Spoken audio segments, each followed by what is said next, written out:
오늘은 가까이 하는 것을 닮아갑니다 라는 제목으로 하나님의 말씀 나누려고 합니다.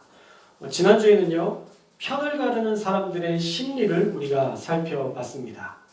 편을 가르는 사람은 홀로 될 것이 두려워 주변의 사람, 어떤 특정인을 왕따시키는 그런 잘못된 방어 기제를 발휘한다라고 말씀드렸습니다.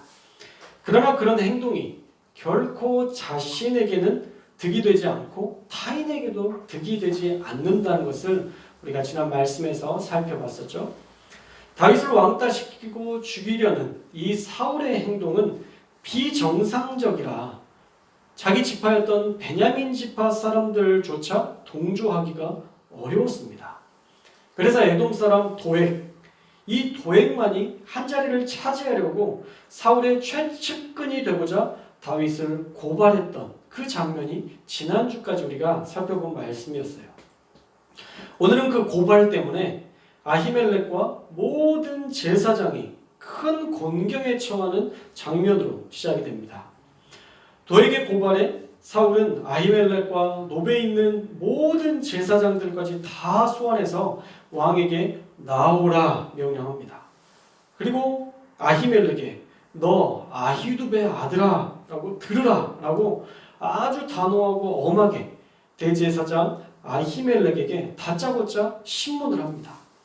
너는 왜 이새의 아들 다윗과 공모하여 나를 대적하고 그에게 떡과 칼을 주고 또 하나님께 묻고 알려주어서 그에게 나를 암살할 영모를 꾀하였느냐 라고 아히멜렉을 만나자마자 신문합니다. 이미 사울은요, 아히멜렉을 영모한 사람으로 몰아가요. 신문을 통해서 그가 어떤 일을 했는지를 찾아가는 게 아니라 어떻게 다윗이랑 너는 합세해서 나를 죽일 수 있는 그 길을 열어줄 수가 있냐? 라고 아예 영모한 사람으로 몰아가고 있죠. 그러니까 아히멜렉 입장에서는 너무 억울했을 것입니다. 다윗의 존재, 그 다윗이 주는 의미, 이것이 대단히 컸었거든요. 여러분들도 말씀을 통해서 느꼈던 것처럼 다윗은 이미 이스라엘의 영웅이었고요. 사울에게 있어서도 사실은 꼭 필요한 존재였고 사울의 사위이기도 했습니다. 사실은 사울의 가장 최측근이죠. 사울의 사위니까, 가족이니까. 당연히 사울과 뗄 수 없는 사이였기 때문에 다윗의 부탁을 외면할 수가 없었습니다. 그러니까 사울에게 항변할 수밖에 없었던 거죠. 14절 한번 읽어볼까요? 14절 말씀 함께 읽겠습니다. 시작. 아히멜렉이 왕에게 대답하여 이르되 왕의 모든 신하 중에 다윗같이 충실한 자가 누구인지요? 그는 왕의 사위도 되고 왕의 호위대장도 되고 왕실에서 존귀한 자가 아니니까. 아멘. 자, 아히멜렉은요, 먼저 다윗이 이스라엘에 있어서 얼마나 중요한 위치를 차지하고 있는지를 부각시키고 있습니다. 다윗은 신하 중에 충실한 자였고 왕의 사위이기도 하고 호위대장 그리고 왕실에서 존귀한 자 아닙니까? 그런 표현을 다윗에게 하고 있어요. 다윗이 그런 존재인데 어떻게 그분의 말을 제가 거역하겠습니까? 라는 항변으로 어쩔 수 없는 일이었다. 다윗을 돕는 것은 어쩔 수 없는 것이었습니다. 라고 항변하는 것이죠. 그리고 15절에서도 이렇게 하나님의 뜻을 묻는 것이 처음도 아니라는 것을 언급하고 있어요. 우리 15절도 한번 읽어봅시다. 15절 말씀 시작. 내가 그를 위하여 하나님께 물은 것이 오늘이 처음이니까 결단코 아니니이다. 오라건대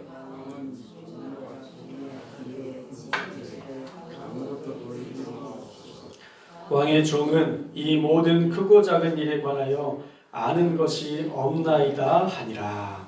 아멘.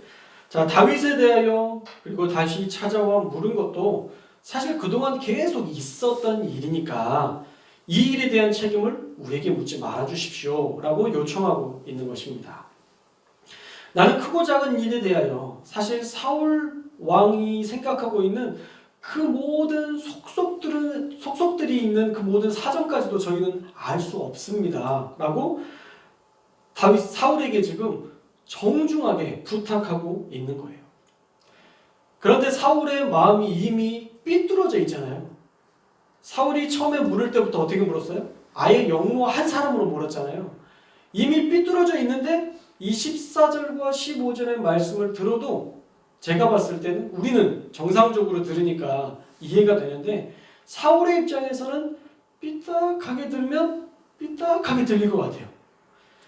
14절 말씀이 더 자극을 했을 것 같은데 아히멜렉이 다윗을 어떻게 평가하죠?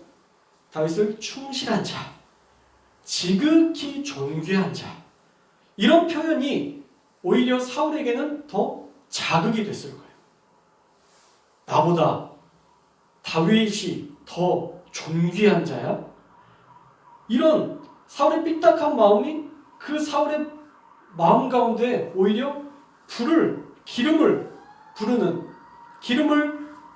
그런 역할을 했을 거라는 거죠. 그래서 지금 사이렌이 울리잖아요. 얼마나 사울이 화가 났으면 지금 불타는 마음을 이걸 없애려고 지금 소방차가. 자, 그래서 사울은요, 마음에 이 불타는 이 마음 때문에 아히멜렉과 그 집안을 다 멸살하리라 라고 말하고 17절에서 이렇게 얘기하죠. 여호와의 제사장을 죽이라. 아예 결정한 겁니다. 단호히 명령합니다. 그런데 어때요? 이 호위병들이 사울의 말을 들었나요? 듣지 않았어요. 오히려 성경에 보니까 싫어하매 라고 되어 있어요. 싫어하매.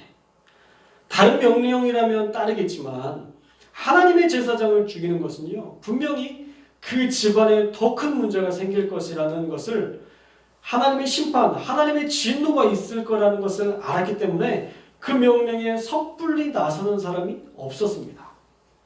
자, 사무엘상에 나오는 다윗의 세계관만 봐도 우리는 그 이유를 알 수 있죠.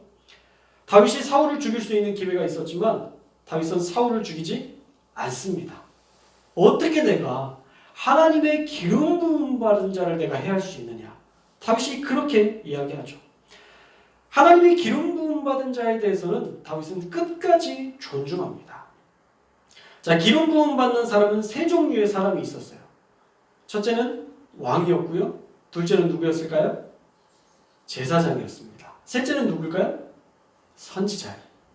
하나님의 말씀을 대언하는 이 사람들, 제사를 집례하는 사람들, 그리고 이 나라를 이끄는 왕과 제사장과 선지자, 이 세 사람에게만 하나님이 명령하신 특별한 관유, 특별한 기름을 통해서 그에게 기름 붓게 되었어요. 아무 기름이나 부은 게 아니라 특별하게 만들어진 그 관유를 부어서 그에게 기름 붓게 되었어요. 그 관유도요, 아무나 부으면 안 돼요.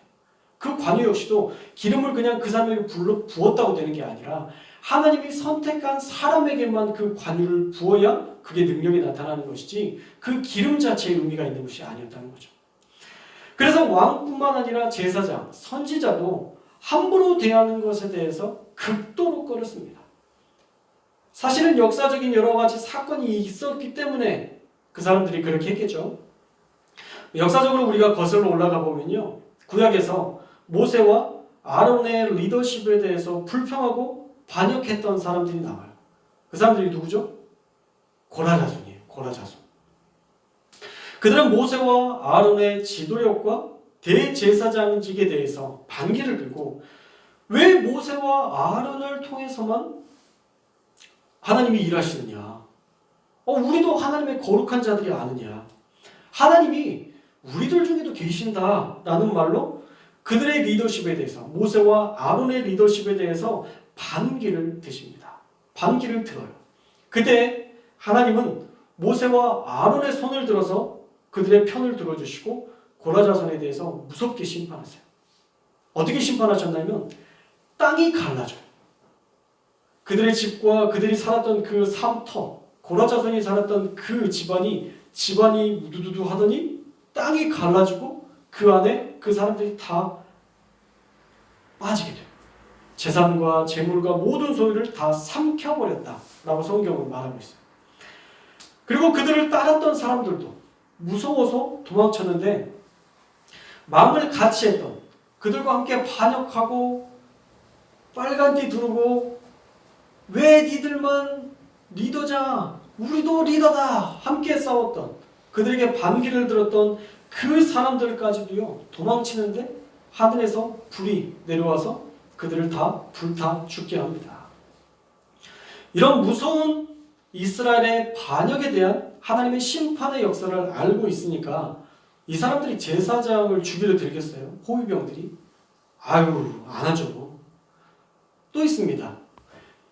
다윗 시대 후에 선지자의 이야기가 나오는데 엘리사가 대머리였죠. 엘리사가 대머리였는데 그를 조롱하던 아이들 42명이 암콤 2마리에 의해서 다 죽임 받게 됩니다. 하나님이 세운 사람을 만홀히 여기면 안 된다는 교훈을 주는 역사들이 성경 안에 얼마든지 기록되어 있죠. 그런 이스라엘 사람들의 역사관으로 보면 대제사장과 제사장을 죽이는 것? 이건 섣불리 해서는 안 되는 것임을 그들은 역사적, 성경적, 체험적으로 알고 있었어요.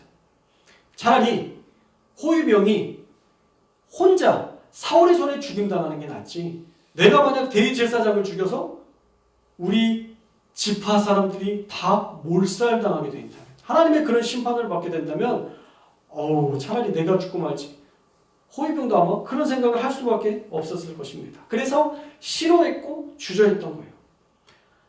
아무도 말을 듣지 않으니까 사울이 지금 이제 누구에게 명령하냐면 에돔 사람, 이방인이었던 에돔 사람 도액에게 명령합니다. 어차피 하나님을 두려워하는 사람들은 순종하지 않을 게 뻔해요. 이미 눈치가 안 따를 것 같으니까 아예 이방인 사람 에돔 사람 도액에게 명령합니다. 그랬더니 도액은요 별로 이런 개념이 없었던 것 같아요.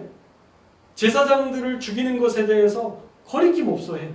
별로 두려운 마음 없이 하나님이 앞으로 내리실 심판에 대해서도 걱정하지 않고 그냥 사울의 명령이니까 대제사장과 에봇 입은 제사장 85명을 죽이고 명령하지 않았던 높 땅에 있는 석은 남녀, 아이들, 젖 먹는 자, 신생아들까지도 다 죽이고 소, 나귀, 양까지, 마치 가나안 땅을 정복할 때에 그들의 그 죄악된 사람들을 진멸하듯이 이 선한 사람들, 하나님의 일을 감당하는 이 제사장들을 완전히 진멸해버립니다.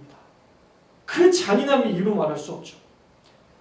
하나님에 대한 두려움이 없으니까 거침이 없었습니다. 사실 도액은요 이렇게 사울의 말을 들은 다음에 그 다음에 또 어떤 일을 했을까 사실 제가 궁금해서 찾아봐도요 도액은 여기에서만 나와요.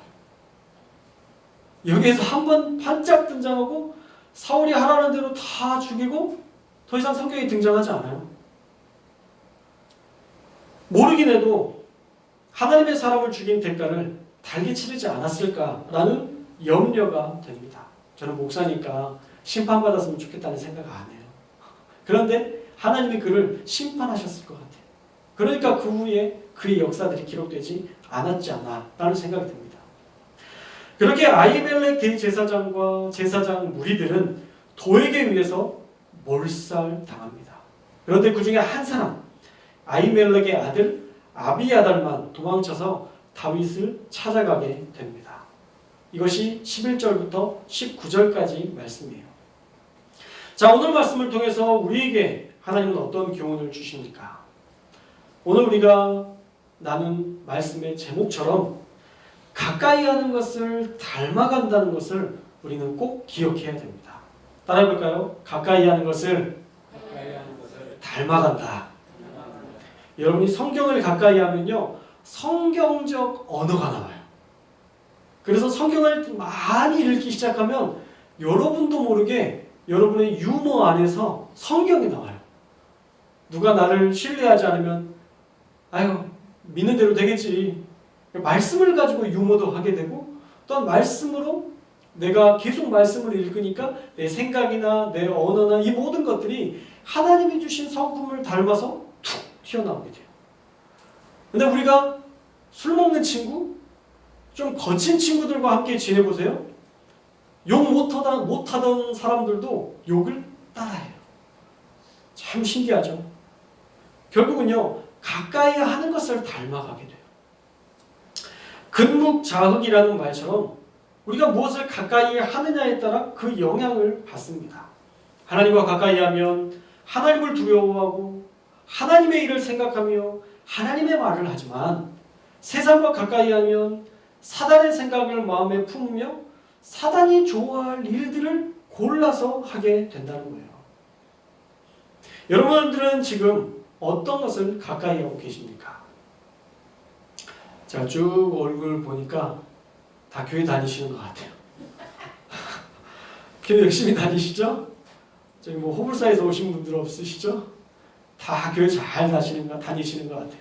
또 대신방을 해보니까요, 우리 성도님들이 말씀을 가까이 하고 있다는 말을, 이런 간증들을 듣고 도전하고 있다는 말을 듣는데 너무 마음이 너무 좋아요. 참 우리 교회는 소망이 있다는 생각을 계속 하게 됩니다. 제 마음에 감동이 밀려오더라고요. 성경 통독 시작했다는 말씀을 듣는데 너무너무 감사했어요. 하나님을 가까이 하는 사람들이 어떻게 하나님의 역사를 볼까 기대가 됐습니다. 여러분 예배를 늘 가까이 하시잖아요. 여러분들 가운데 많은 어려움들도 있고 문제들도 있지만 저는 사실 예배에 나오는 사람들은 걱정하지 않아요. 예배의 자리 지키는 사람들은 걱정하지 않습니다. 늘 예배의 자리를 지키는 사람들을 기도하면 저는 평안해요. 왜 안 될까? 그런 고민보다는 곧 될 거야. 왜? 기도하고 있으니까. 그 자리 지키고 있으니까. 그런 믿음이 생기거든요. 근데 이 예배 자리에 없는 분들을 생각하면 어떤 때는 참 이 가슴이 아프고 기도해야 되는데 이런 생각이 들 때가 참 많아요. 여러분들에게는 그런 기대감이 있었으면 좋겠어요. 자, 따라해 볼까요? 나는 하나님과 가까이 하기 때문에 하나님이 인도하신다. 할렐루야. 여러분 그런 믿음 가지고 사십시오. 예배 자리 신실하게 지켰는데 하나님이 버리셔요? 그런 일은 없어요. 하나님을 믿는 믿음으로 간절히 기도했는데 하나님 외면하세요? 그런 일들은 없어요. 하나님은요 뿌린 대로 거둡니다. 하나님은 뿌린 만큼 거두게 하세요. 그게 하늘의 원리고 그게 하나님의 역사예요. 여러분들이 이 예배의 자리를 지키고 기도의 자리를 지키고 찬양의 자리를 지키고 말씀의 자리를 지켰다면 하나님은 여러분들에게 기쁨을 주시고 감사를 주시고 소망을 주시고 은혜를 주시고 하나님이 마침내 주실 구원까지도, 그 구원의 기쁨까지도 우리에게 허락해 주실 줄로 믿습니다. 여러분은 걱정 안 해요. 여러분들은 절대 걱정이 되지 않습니다. 그러니까 여러분들도 걱정하지 않기를 주님의 이름으로 축원합니다. 하나님의 일을 시작하면요 하나님의 큰 복도 늘 함께 해주세요. 절대 하나님은 믿는 자에게 고난만 주시지 않아요. 기쁨도 주시고 고난을 통해서 훈련도 받게 하시고, 그래서 하나님은 더 큰 일을 위해 하나님께서 우리를 훈련하시지 결코 우리가 이 고난의 자리에서 어렵고 궁핍하게 살게 만들기를 원하시지 않아요. 하나님을 의지하는 자는요 피할 수 있는 은혜를 주심을 믿으시기 바랍니다. 피할 수 있는 게 은혜예요. 모든 위기와 어려움이 찾아오는데 그것을 싹 피할 수 있는 게 은혜예요. 자동차가 내 앞에 오는데 내가 쫙 피하는 게 은혜지 받아서 이길 수 있는, 아니에요. 그건 피하는 게 은혜예요. 할렐루야. 막 어떤 것이 와도 막 받아서 이겨야지 그러지 말고 피할 수 있는 건 사실 피해야 돼요. 피할 수 있는 게 은혜라니까요. 누릴 수 있는 게 은혜인 줄 믿습니다. 여러분 지금 누리고 있는 거 생각해 보세요. 너무 많죠? 얼마나 많은 걸 누려요. 사랑하는 사람들을 볼 수 있고, 사랑하는 사람의 음성을 들을 수 있고, 사랑하는 사람들의 손을 잡을 수 있고, 이거 얼마나 큰 은혜예요.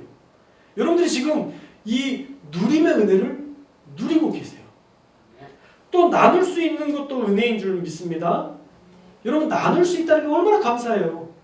내가 내 가진 것을 나만을 위해 쓰는 게 아니라 내가 내 가진 것을 누군가 어려운 사람들을 위해 나누는 것, 얼마나 행복한 일이에요. 저는 나눔에 대한 꿈을 꾸고 있는 게 몇 개 있어요. 제가 예전에 대학교 다닐 때 저를 도와주셨던 그 배종수 교수님의 그 손길이 있었거든요. 제가 정말 어려울 때 정말 어려우면 찾아가고 해서 그때 찾아갔더니 그 배종수 교수님께서 100만 원이라는 장학금을 저를 후원해 주셨어요. 그때 제가 결단했던 건 뭐냐면 하나님 감사합니다. 또 받게 해주십시오. 그런 기도가 아니라 하나님 제가 이렇게 받았는데 나중에 언젠가 제가 돈을 모아서 후배 신학생들을 도울 수 있는 그런 기회를 한번 주십시오, 하나님. 제가 그렇게 꼭 하겠습니다. 저는 제 등록금의 3분의 2를 받았지만 하나님, 저는 전액을 우리 신학생 후배들을 그런 돕는 일들을 꼭 해보고 싶습니다. 저는 그때 꿈꿨어요. 또 받기를 기대한 게 아니라 나눌 수 있는 자가 되는 거. 근데 어떻게 생각해 보면요, 이게 머리를 되게 잘 쓴 거예요. 머리를 2번 쓴 거예요. 그렇죠? 내가 넉넉하고 풍성해야 그만큼을 또 나눌 수 있는 거잖아요. 그러니까 하나님이 저에게 그런 지혜도 주신 것 같아요. 저는 꼭 그 일을 하기 위해서 하나님이 주신 물질적인 풍성함이 필요해요. 뭐 하나님이 주시겠죠. 그런 기대감으로 계속 사역하고 있고, 또 언젠가 그렇게 할 것이라는 그 꿈을 제가 대학교 때 받았던 그런 은혜인데 아직까지 품고 있으니까 저는 이 꿈을 놓치지 않은 거거든요. 여러분들 각자가 그런 꿈을 꾸고 나눌 수 있다는 거, 너무 큰 은혜예요. 여러분이 그 복을 이미 받았다는 것을 꼭 기억하셨으면 좋겠어요. 피할 복, 누릴 복, 나눌 복. 한번 따라해 볼까요? 나는 복받은 사람이다. 여러분 정말 복받은 사람이에요. 보니까 교회 다니는 것만 해도 사실 복받은 사람인데, 여러분들은 이 모든 것들을 어려움이 있을 때 싹 피할 수 있는 복, 또 이 나에게 주신 것들을 마음껏 누리며 감사할 수 있는 복, 이거 너무 많잖아요. 이거 살다가 이거 다 쓰지도 못하고 가는 이거, 이렇게 사랑하는 사람들에게 의미 있는 곳에 이렇게 나눌 수 있는 이 복을 가지고 살아간다는 것은요, 여러분 엄청난 축복을 가지고 있는 분인 줄 믿습니다. 이 복을 여러분들이 누리고 있는데, 이 복을 유지하는 방법은 뭐예요? 결국은 사단과 가까이 하면 안 돼요. 우리가 이 복을 누리면서도 어느 순간 넉넉해지면 이상한 짓을 하더라고요. 세상 사람들을 보니까 돈이 많아지면 딴 걸 보게 돼요. 딴 일을 하려고 이렇게 그렇게 돼요. 그런 안타까운 세상의 모습들을 우리가 따라하지 말고, 우리는 넉넉할 때 어떻게 해야 되느냐? 하나님을 바라보고 하나님을 늘 기뻐하며 살아가야 될 줄로 믿습니다. 사단은 우리의 마음 가운데 늘 불쾌한 생각, 미운 마음, 싸우고자 하는 마음, 불행, 우울감, 그런 마음을 계속 여러분들에게 불어넣어줘요.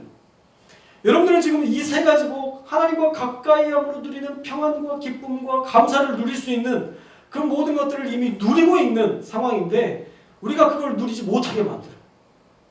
여러분의 마음 가운데 그걸 던져요. 정말 별것도 아닌 일로 상처를 던지고 여러분의 마음이 흔들리게끔 계속 돌을 던져요. 그러나 우리는 그 돌에, 그 사단의 말에 반응하지 말아야 됩니다. 여러분 잘 생각해 보세요. 왜 내 행복해야 할 하루를 그런 생각으로 허비합니까? 여러분, 이 행복해야 할 시간, 남편과 함께하는 시간, 자녀들과 함께하는 시간, 너무도 좋은 이 시간을 우리가 너무 다양한 고민과 걱정과 염려와 다툼으로 우리는 이 아름다운 시간들을 너무 많이 허비해버려요. 그럴 필요가 없다는 거죠. 왜 내가 저 사람 때문에 행복을 빼앗겨요? 이번 차 운전하다가도요, 우리의 평안을 잃어버릴 때가 있어요. 그렇죠? 즐거운 마음으로 예배 잘 드리고, 너무 말씀 너무 좋았다. 오늘 찬양 너무 좋았다. 행복해. 이렇게 가는데 차가 갑자기 끼어들어요. 저렇게. 그럼 마음이 어때요? 마음이 어려워지죠. 뭐 이런 생각이 들어서 내가 받았던 은혜를 잃어버리고, 왜 저렇게 운전을 해? 그러면서 또 택시면 내가 택시 그럴 줄 알았어 이러면서 또 막 택시를 비난하다가 내가 받았던 은혜를 까먹을 때가 너무 많아요. 그럴 필요가 없다는 거죠. 그냥 그들이 흘러가게 놔두면 돼요. 다시 볼 사람이 아니에요. 흘러가도 놔두고 우리는 우리의 평안을 빼앗기지 않기 위해서 무던히 애써야 돼요. 여러분의 영성은 거기에서 나옵니다. 갑자기 차가 끼어들었을 때 여러분의 음성, 여러분의 알지 못하게 튀어나오는 그 음성, 그게 여러분의 영성이에요.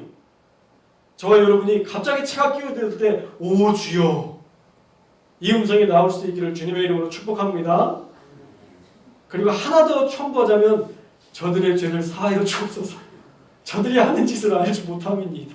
여러분들이 그렇게 하면 마음의 평안함으로 예수님의 마음으로 그 모든 위기와 어려움들을 뛰어넘게 될 줄로 믿습니다. 모르는 사람뿐만 아니라 우리 가정에서도 마찬가지예요. 우리가 그 사람을 이해시키기 위해서 살지 말고요, 이해하기 위해서 몸부림쳐야 돼요. 엊그저께 제가 기도하면서 그런 생각이 들더라고요. 왜 사람과 사람 사이에 다툼이 있을까? 이해시키려고 하면 다툼이 있어요. 그 사람에게 내 마음을 이해시키려고 하면 분쟁이 일어나요. 그런데 그 사람의 마음을 이해하려고 하면 문제는 사라져요. 그 사람을 이해하는 훈련들을 해보십시오. 제가 대신방을 하면서 요즘 그걸 하고 있거든요. 성도들의 삶을 이해해 보려고 그냥 그 사람의 삶을 듣고 싶어 하니까 막 이야기해 주세요.